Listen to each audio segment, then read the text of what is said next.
Saudaraku, masih tetap berbicara tentang bagaimana supaya kita menjadi satu, atau bagaimana kita menjalani hidup bersama dalam satu kesatuan, keutuhan, dalam hubungan yang harmonis, dalam hubungan yang saling mengikatkan, yang melahirkan damai sejahtera dan sukacita.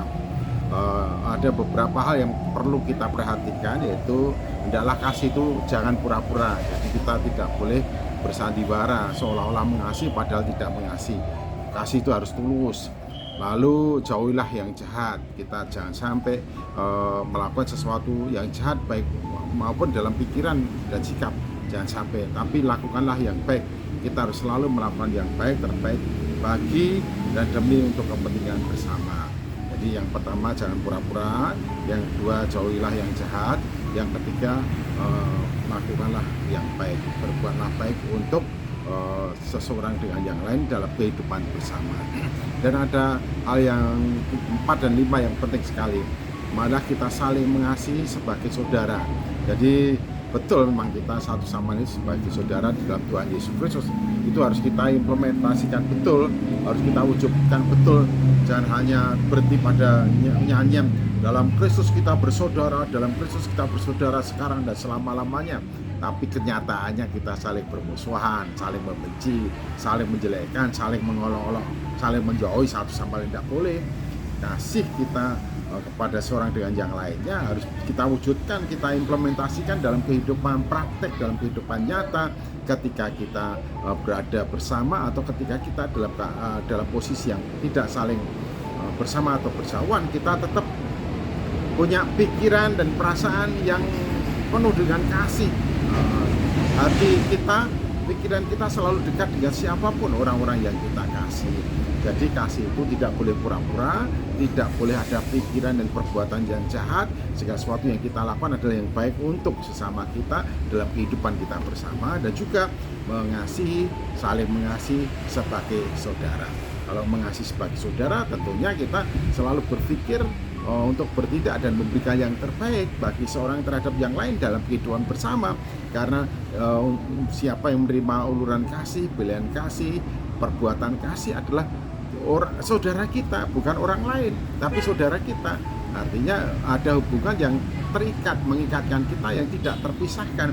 Apalagi di dalam Kristus, hubungan persaudaraan kita itu sekarang dan selamanya. Karena itu memang kita bertanggung jawab untuk mengimplementasikan, mewujud nyatakan kasih bersaudara itu dalam praktek sehari-hari.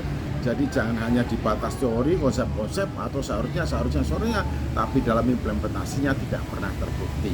Karena itu kasihlah seorang terhadap yang lain sebagai saudara, dan itu harus kita wujud nyatakan dalam praktek yang sesungguhnya.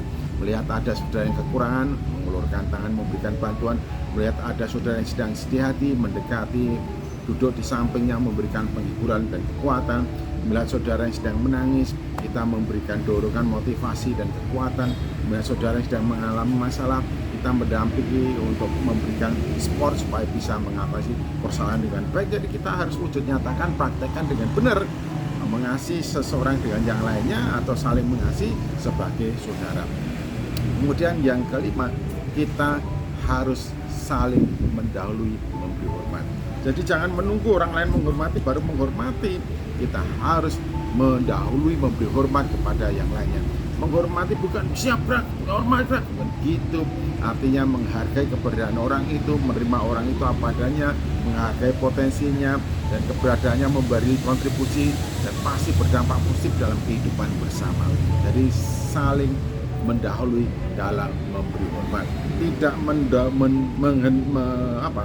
menunggu orang lain menghormati, tapi kita mendahului memberi hormat. Artinya dalam hati kita, pikiran kita mampu menganggap orang lain itu utama dalam kehidupan kita. Artinya orang lain itu pantas mendapatkan posisi tempat yang bernilai dan berharga dalam kehidupan bersama, karena setiap orang oleh Allah di dalam Kristus diberikan kapasitas, potensi, kemampuan dan karunia untuk memberikan kontribusi dalam kehidupan gereja sebagai tubuh Kristus.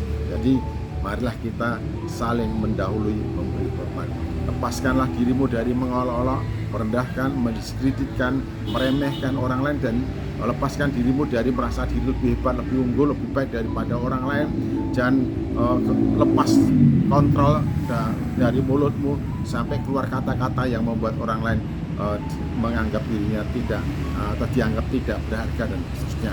Tugas kita dalam kehidupan bersama adalah mendahului memberi hormat kepada yang lainnya. Jadi 5 hal ini penting ya, jangan sampai lupa. Satu, kasih itu tidak boleh pura-pura, jangan pernah berpikiran yang negatif atau berbuat sesuatu yang jahat, tapi berbuatlah semuanya yang baik, lalu mengasihi sebagai saudara, saling berdahului dalam memberi hormat. Tuhan Yesus Kristus memberkati. Amin.